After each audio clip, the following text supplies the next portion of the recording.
नमस्कार दोस्तों। तो डोनाल्ड ट्रंप ने ज़ेलेंस्की का जीना और ज़्यादा मुश्किल कर दिया है और यूक्रेन के लिए और भी ज़्यादा बुरी खबरें सामने चली आ रही है। अब देखो, रशिया और यूक्रेन के बीच में पीस की बात हो रही है, लेकिन ये जो पीस की बात हो रही है इसमें यूक्रेन के लिए कुछ है नहीं। इस पीस एग्रीमेंट में यूक्रेन को क्या चाहिए? सिक्योरिटी चाहिए। यूक्रेन को अपनी जो टेरिटरी है जो रशिया ने ले ली है वो वापस चाहिए। बहुत सारी चीज़ें चाहिए यूक्रेन को, लेकिन क्या वो उनको वापसी, क्या वो उनको सच में मिल रही है? इस पूरे एग्रीमेंट के अंदर जो बातचीत चल रही है उसके ऊपर अब क्लैरिटी आ चुकी है।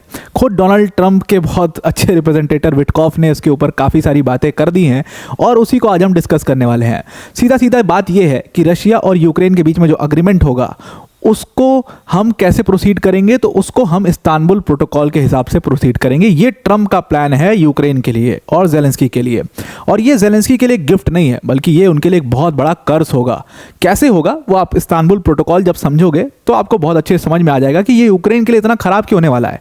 तो ये अगेन एक एनालिसिस बेस्ड वीडियो होने वाली है। इस्तांबुल प्रोटोकॉल हम इसमें समझने वाले हैं और उससे यूक्रेन का कैसे एग्जैक्टली नुकसान होने वाला है उसको समझने वाले हैं बहुत डिटेल में। तो वीडियो में आगे जाने से पहले एक छोटी सी अनाउंसमेंट है अनअकैडमी टीम की तरफ से कि अनअकैडमी का biggest ever event that is आरंभ 2025 की डेट्स आ गई हैं फाइनली। 1 मार्च को ये इवेंट होने वाला है। 7 बजे शाम से रात 9 बजे तक ये इवेंट लाइव होगा। ये इवेंट लाइव होगा JEE nexus by Unacademy channel पर। तो इस चैनल पर जा करके आप नोटिफाई मी का बटन दबा सकते हैं और वहां से आपको जब भी ये पूरा इवेंट लाइव होगा आपको एक नोटिफिकेशन लिंक आ जाएगी। इस पूरे इवेंट के बारे में क्या क्या इसमें होगा मैं वीडियो के आपको अंत में बता दूंगा। अब आते हैं अपने टॉपिक के ऊपर वापस। तो ट्रंप ने कहा कि भाई, मतलब ट्रंप की ऑफिस से ये बात आई कि भाई अगर रशिया और यूक्रेन के बीच में पीस डील अगर होनी है, पहली बात तो पीस डील हो जाए ये बहुत बड़ी बात है, लेकिन अगर पीस डील होनी है तो वो दोस्त इस्तांबुल प्रोटोकॉल के हिसाब से ही होगी। और ये इस्तांबुल प्रोटोकॉल जो है ये एग्जैक्टली है क्या, अब ये समझना बहुत ज़रूरी है। तो एक्चुअल में ये बातचीत है। ये बातचीत के बाद ये प्रोटोकॉल बनाया गया था। तो ये बातचीत हुई थी यूक्रेन और रशिया के बीच में। जब वॉर शुरू ही हुआ था तब रशिया और यूक्रेन के बीच में ये बातचीत हुई थी और इसको होस्ट जो है वो टर्की ने किया था। अब टर्की, आपको पता ही है टर्की की जियोपॉलिटिक्स में क्या इंपॉर्टेंस है। तो टर्की ने यूक्रेन और रशिया के बीच में बैठा करके निपटारा कराने की कोशिश करी थी, बातचीत कराई थी और उसके बाद एक इस्तांबुल प्रोटोकॉल बन करके आया था। लेकिन ये बातचीत कहा जाता है कि साइन होने ही वाली थी, वॉर चल ही रहा था उसी समय ये सब बातचीत हुई थी, दोनों कंट्री के रिप्रेजेंटेटिव्स मिले थे, ये साइन होने भी वाला था।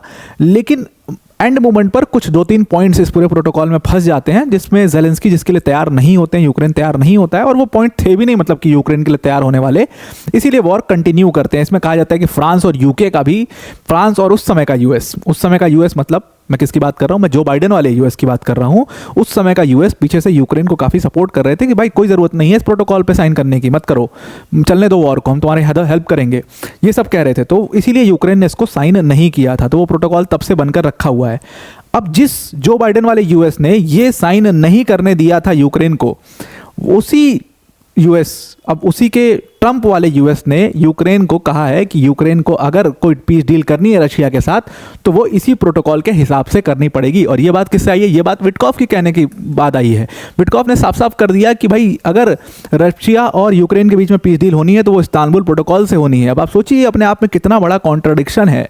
और इसीलिए मैं कहा जा रहा है ये कि मतलब देखो, डोनाल्ड ट्रंप का ना एक स्केल है कि पहले वो थोड़ा सा गुस्सा होते हैं, फिर थोड़ा ज़्यादा होते हैं, फिर थोड़ा ज़्यादा होते हैं और फिर बहुत ज़्यादा हो जाते हैं। तो एकदम बिल्कुल अपने स्केल के जो आखिरी पॉइंट होता है डोनाल्ड ट्रंप उस पर पहुंच चुके हैं और वो सब उनके एक्शन से दिख रहा है। अभी कुछ दिनों पहले उन्होंने कह दिया था कि इस पूरे वॉर को तो यूक्रेन ने स्टार्ट किया है। आज उनके रिप्रेजेंटेटिव विटकॉफ CNN पर कहते हैं कि भाई देखो, अगर पीस डील होनी है तो वो होगी इस्तांबुल प्रोटोकॉल के हिसाब से। और अगर समझ लीजिए ये इस्तांबुल प्रोटोकॉल इसने साइन कर दिया ज़ेलेंस्की ने, तो समझ लीजिए यूक्रेन के लिए बिल्कुल कर्स होगा। ये यूक्रेन के लिए अपनी हार पर साइन करने जैसा हो जाएगा। क्यों मैं ऐसा कह रहा हूँ अभी आप थोड़ी देर में समझ जाओगे।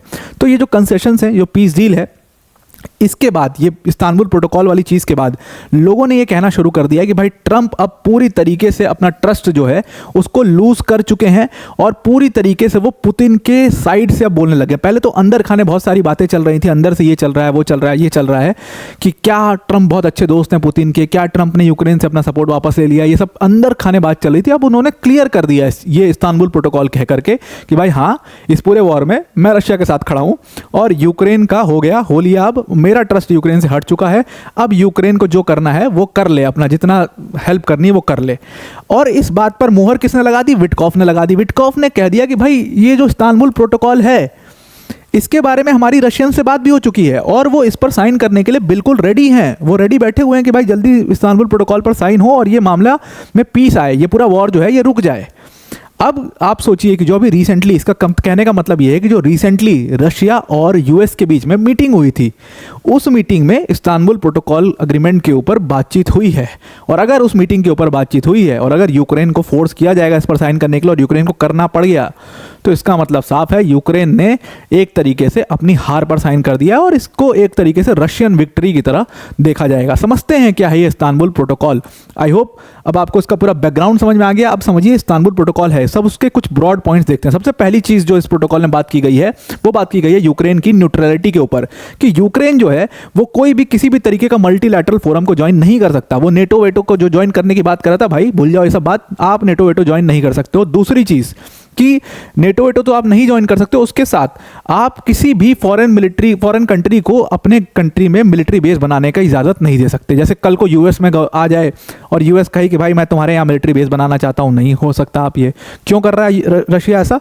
ताकि कोई और फॉरेन कंट्री फिर से रशिया को चेक ना कर पाए। जैसे नेटो जो है रशियन टेरिटरी की तरफ बढ़ रहा था और कोई कंट्री ना बढ़ पाए, तो इसलिए भाई आप किसी कंट्री को ना अपने यहाँ बेस बनाने दोगे, ना आप नेटो जैसा कोई भी ये सब तामझाम वाला ऑर्गेनाइजेशन ज्वाइन करोगे। पहली चीज़। दूसरी चीज़ में कह रहे हैं सिक्योरिटी गारंटीज के ऊपर। अब देखो ये एक्चुअल में यूक्रेन का पॉइंट था, लेकिन इसमें भी यूक्रेन को उल्टा ही जवाब सुनना पड़ गया था और यही मामला फंस गया था, इसीलिए साइन नहीं हुआ था।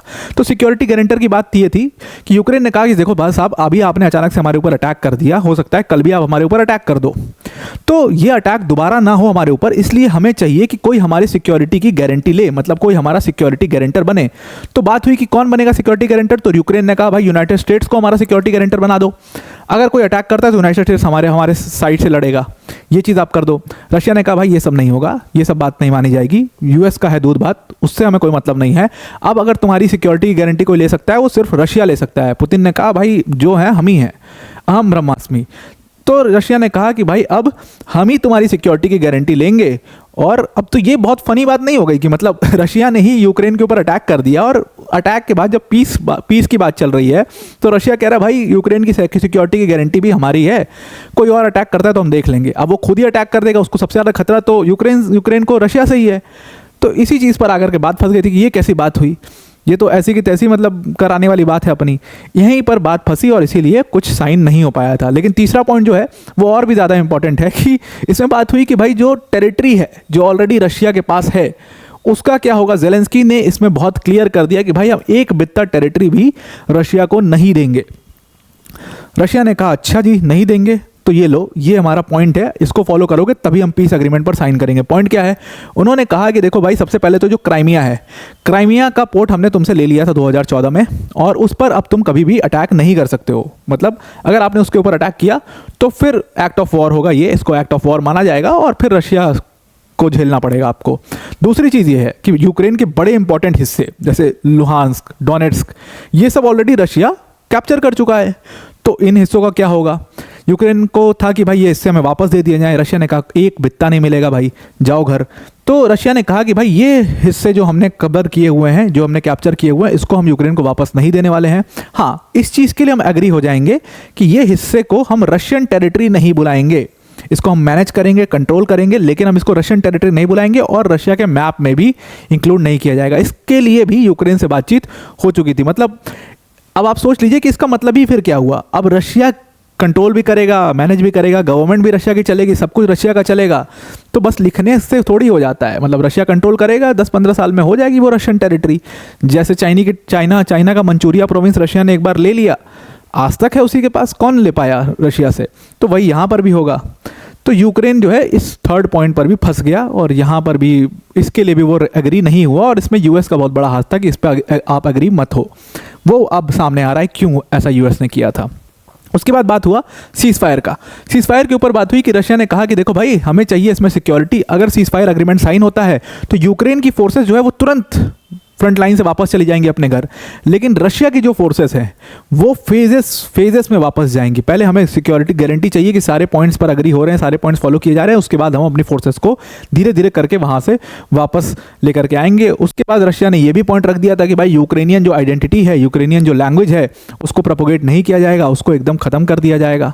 और उसके बाद जो लास्ट पॉइंट है वो तो बहुत ही फनी था। यूक्रेन ने कहा कि एकदम मतलब यूक्रेन की मिलिट्री के ऊपर हम बैन लगा देंगे, बैन इन द सेंस कि यूक्रेन की मिलिट्री के ऊपर हम लिमिटेशंस लगा देंगे। जैसे आपने ट्रीटी ऑफ वर्साई का नाम सुना होगा। ये treaty of Versailles world war 1 के बाद साइन हुई थी। जर्मनी को एक पनिशमेंट के तौर पर ये ट्रीटी ऑफ वर्साई दी गई थी। और इसमें क्या कहा गया था जर्मनी को कि वो इससे ज़्यादा आर्मी नहीं रख सकता, वो इससे बड़ी नेवी नहीं रख सकता, वो इससे ज़्यादा एमुनिशंस नहीं रख सकता। ये सारी चीज़ें एज अ पनिशमेंट जर्मनी को मिली थी। एकदम सेम रशिया ने यूक्रेन के लिए प्लान बनाया। यूक्रेन को कहा कि भाई आप 1 लाख से ज़्यादा पर्सनल्स नहीं रख सकते अपने आर्मी में। उसके बाद आप 147 से ज़्यादा मोर्टार्स नहीं रख सकते, 10 कॉम्बैट हेलीकॉप्टर से ज़्यादा नहीं रख सकते। और उसके साथ साथ आपकी जो मिसाइल की रेंज होनी चाहिए वो सिर्फ 25 माइल की होनी चाहिए। उससे ज़्यादा की मिसाइल्स, उसकी ज़्यादा रेंज की मिसाइल्स आप रख ही नहीं सकते हो, ताकि यूक्रेन के जो टेरिटरी है उससे मिसाइल रशियन टेरिटरी तक नहीं पहुंचनी चाहिए। मतलब 25 माइल तो क्या ही है, आप समझ सकते हो। तो ये सब पॉइंट्स जो हैं वो इस्तांबुल प्रोटोकॉल में हैं। अब आप इस सारे पॉइंट सुनने के बाद आपको समझ में आ गया होगा कि यूक्रेन के लिए एक मौत का कुआं जैसा है इस्तांबुल प्रोटोकॉल। अब अगर ट्रंप चाहते हैं कि इस्तांबुल प्रोटोकॉल पर यूक्रेन साइन करके पीस लाए, तो फिर यूक्रेन की इसमें हार है और रशिया की इसमें बहुत बड़ी वाहवाही है, बहुत बड़ी जीत है। तो आई होप आपको पूरा आर्टिकल समझ में आ गया होगा। अब वीडियो को एंटर करने से पहले अनअकैडमी टीम की तरफ से जो अनाउंसमेंट है उसको मैं एक्सप्लेन कर देता हूं। तो अनअकैडमी का biggest ever programme that is the Aarambh 2025 का जो डेट है वो 1 मार्च है। 7 बजे शाम से लेकर के 9 बजे तक ये पूरा इवेंट लाइव रहेगा JEE nexus by Unacademy channel पर। उस चैनल पर जाकर के नोटिफाई मी पर जरूर से क्लिक करिए। Biggest ever cricketer of this era Jasprit Bumrah भी इस इवेंट को ज्वाइन कर रहे हैं और उनके साथ बहुत सारे सेलिब्रिटीज इस इवेंट में हमारे साथ जुड़ रहे हैं। तो लाइव इस इवेंट में हमारे साथ जुड़ी अनअकैडमी की पूरी फैमिली के साथ। आई होप आपको पूरा आर्टिकल समझ में आ गया होगा। आज के लिए इतना ही। Thank you and have a nice day.